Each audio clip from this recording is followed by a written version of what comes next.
Hello. I hope all is wonderful in your world this week. You know, someone called me the other day a spiritual leader. And I thought, what in the world does that mean? What exactly is a spiritual leader? Well, it brought up lots of different things. I started asking people that I know about what is a spiritual leader and how they would define it. And it's interesting that most of the time, what they said was about a religious leader and not a spiritual leader.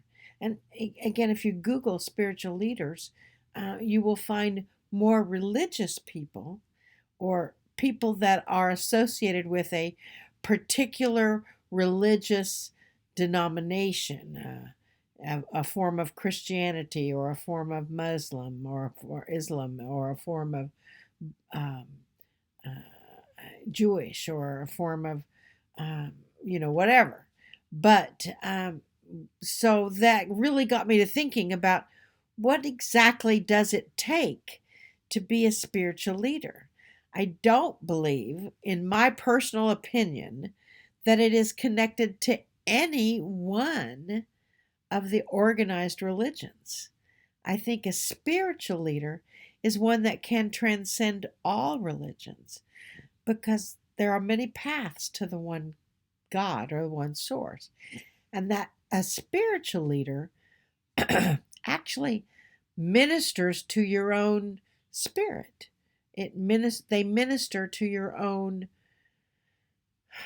soul, as it would, not to save your soul, but to teach you really how to save your own soul.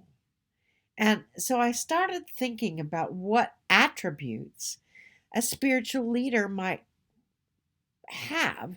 And if I've been defined as a spiritual leader, do I have those attributes? And I think most of them I do pretty good at. I can always get better. And as a spiritual leader, you know you're not perfect and you can always get better. But as a spiritual leader, I think it is important to be transparent. I think you must be willing to let people know exactly who you are and what your motive is, which is, for me, my motive is to help all people learn to what it feels like to be held in pure infinite love. I also think as a spiritual leader, you get to create meaningful work for people and get to have that serviceability. Being of service to others and to yourself is a very important aspect of being a spiritual leader. So many times I see people and they only are of service to others. Well, that's not what the Master Yeshua said. He said, love yourself as you love others. And so you get to be of service to yourself in addition to being of service to others. And treat others as you would like to be. Simple as that. Communicate honestly. Being able to communicate anything from an open heart and from an open heart of love. That's really an attribute of a spiritual leader.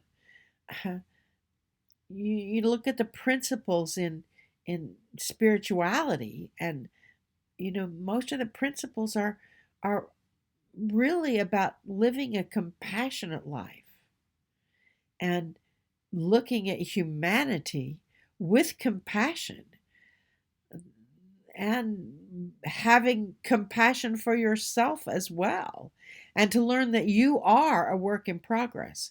What does it take to be a spiritual leader? Well, first, it takes to have a spiritual practice, meditation, reading a inspiring book, um, journaling, a spiritual practice.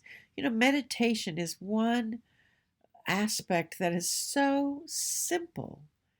May not be as easy as you think, but it's so simple to just sit in the stillness in nature or in your home, sometime, somewhere each day, and to acknowledge the fact that you are a spiritual being having a human experience. Now, what does it take to be a spiritual leader?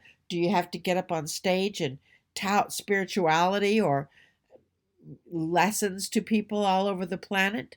Some people do, and some people don't.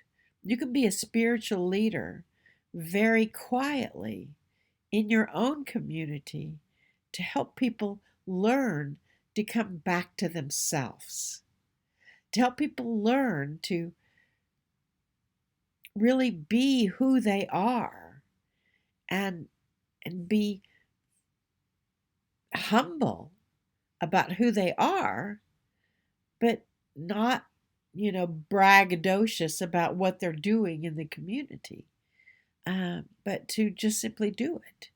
So, those are some of my definitions of what it might take to be a spiritual leader. So, I hope that helps. And I am honored that some people have called me a spiritual leader because I truly choose to live an inspiring life with an open hearted compassion for all of humanity, even though they may not all agree with me. And that's fine too, because as Adironnda says, it takes chocolate, vanilla, and strawberry to make the world go round. And sometimes you get to have Neapolitan. So that's what it takes to be a spiritual leader. Namaste, y'all. Namaste.